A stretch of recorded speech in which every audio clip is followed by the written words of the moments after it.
खबर उत्तर प्रदेश के अलीगढ़ से है। अलीगढ़ में पुलिस ने साइबर अपराध से जुड़े एक बड़े गिरोह का भंडाफोड़ किया है। बन्ना देवी पुलिस और साइबर क्राइम टीम ने 7 आरोपियों को गिरफ्तार किया है। गिरोह फर्जी दस्तावेजों के जरिए बैंक खाते और जीएसटी फॉर्म भर खुलवाकर साइबर अपराध की रकम का लेन देन करता था। पुलिस ने आरोपियों के पास से 14 मोबाइल, 15 एटीएम कार्ड, 7 चेकबुक, 20 फर्जी आधार कार्ड और 21 जीएसटी दस्तावेज बरामद किए हैं।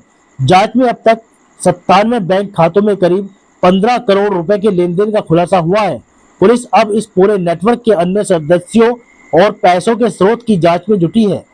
लगातार एसएसपी सर के नेतृत्व में साइबर क्राइम के ऊपर लगातार कार्रवाई हो रही है। इसी क्रम में आज जो है 7 लोगों को जो है टोटल थाना बन्ना देवी की और सिटी एसओजी की टीम द्वारा जो है गिरफ्तार किया गया है। इसमें मेन जो कॉन्स्पिरेटर है इसमें दिव्यांश है, जो रहने वाला गाजियाबाद का है, जो दुबई 7 साल जो है रह के आया था। इसने जो है अपना एक ग्रुप ऑर्गेनाइज किया। ये क्या करते थे, ये लोगों को जो है लालच लेकर के 10,000, 15,000, 20,000 रुपए का लालच देते थे। लालच देके उनसे उनके पर्सनल डॉक्यूमेंट जैसे कि आधार कार्ड, पैन कार्ड, ये सब लेकर के उनके विभिन्न बैंक्स में सेविंग अकाउंट खुलवा लेते थे। उनके डॉक्यूमेंट्स को यूज करके जीएसटी फॉर्म, एमएसएमई फॉर्म, ये सब भी बना लेते थे। रेंट एग्रीमेंट बनवा लेते थे दुकान का, जिसके आधार पे करंट अकाउंट भी खुलवा लेते थे बैंक्स में। और फिर इन अकाउंट्स को वो अपने दुबई के एक लिंक, जिसका नाम अभी मेसी पता लग रहा है, जो गुजरात का मूल रूप से रहने वाला है, उसको ये सारी डिटेल्स भेजते थे, जिनमें जो है साइबर फ्रॉड का पैसा आता था। इनके पास से जो अकाउंट्स की डिटेल्स बरामद हुई है, लगभग 97 अकाउंट्स की डिटेल्स बरामद हुई है, जिनमें पिछले 2 महीने में 15 करोड़ से ऊपर का ट्रांजेक्शन हुआ है। इनमें कुल जो है 67 से ज्यादा साइबर कंप्लेंट्स इन अकाउंट्स में फ्लैग हैं। जो साइबर कंप्लेंट्स का जो अमाउंट है, जो अभी तक जानकारी हुई है, वो 1.5 करोड़ से ऊपर का साइबर फ्रॉड इन अकाउंट्स के माध्यम से जो है वो हो चुका है। और इसमें 21 से भी ज्यादा इनके पास से फर्जी जीएसटी फर्म्स के डॉक्यूमेंट्स इनसे बरामद हुए हैं।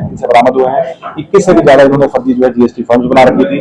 इनके पास से एक एंडिवर गाड़ी और एक वैगनर गाड़ी भी इनके पास से बरामद हुई है। Laptop, 14 mobile phone, SIM card, Aadhaar card, PAN card, multiple ATM card, passbooks, कई दस्तावेज, जीएसटी फॉर्म रिलेटेड डॉक्यूमेंट्स, कई इनके पास अच्छी बरामदगी हुई है।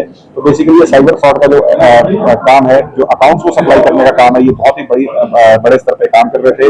लोगों से उनके डॉक्यूमेंट्स लेकर के फर्जी अकाउंट खुलवाते थे और मल्टीपल अकाउंट, एक के नाम पे 7-7, 8-8 अकाउंट्स खुलवाते थे और उन सारे अकाउंट की डिटेल को दुबई भेजते थे। इनको एक करंट अकाउंट के लिए जो है 2 लाख रुपए के आसपास मिलता था और एक सेविंग अकाउंट के लिए 80,000 से 1 लाख रुपए के आसपास इनको जो है पैसा मिलता था एक अकाउंट खुलवाने के लिए। तो इनको कंट्रोल कौन करता था दुबई से? कैसे?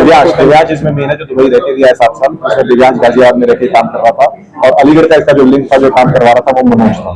जैसे जो करोड़ों लोग का ट्रांजेक्शन हुआ, तो यहाँ के जो व्यापारी होते हैं उन्हें फर्जी बिल दिए होते हैं, तो इन जीएसटी फर्मों का फर्जी बिल भी काटते थे। ये जीएसटी जो फर्म बनाना है, ये मेनली उनका उपयोग करते हैं करंट अकाउंट खुलवाने के लिए। करंट अकाउंट में देखिए, क्योंकि इजी रहता है ट्रांजेक्शन करना, ट्रांजेक्शन की लिमिट भी याद रखी, तो साइबर फ्रॉड के लिए करंट अकाउंट जो है ज्यादा फेवरेबल और ज्यादा सुटेबल रहता है। और करंट अकाउंट खुलाने के लिए एक फर्म क्रिएट करनी पड़ती है, जिसके लिए उसका जीएसटी बनाना, एमएसएमई पोर्टल पर रजिस्टर करना, रेंट एग्रीमेंट बनाना, ये सब फर्जी डॉक्यूमेंट जो है करंट अकाउंट खुलवाने के लिए। तो दुबई से कैसे संपर्क करते थे? क्या फोन से या कैसे पैसा आता था? फोन से संपर्क कर रहे थे और इनके हमारे बैंक अकाउंट्स में इनको ट्रांजेक्शन भी मिली है। हर अकाउंट खुलवाने के लिए इनको पैसा मिल रहा था दुबई वाले कॉन्टैक्ट से, उसकी ट्रांजेक्शन मिलती है बैंक खातों में मिली है। मैंने जैसे कि बताया, दिव्यांश जो दुबई रहता था, वहीं पे मेसी था, उसी को जो है अकाउंट सप्लाई कर रहा था।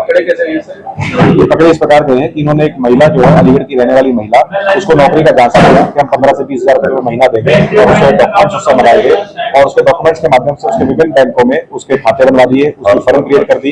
जब उसको डाउट हुआ, उसने बैंक में जाकर अपनी बैंक स्टेटमेंट चेक की, तो उसने देखा कि पिछले 10 दिन में ही लगभग 18 से 20 लाख का ट्रांजेक्शन हो रखा है। जब उसको डाउट हुआ तो उसने पुलिस से संपर्क किया, जिसके बाद इस पूरा जो है ग्रुप का जो है नाटक हो गया।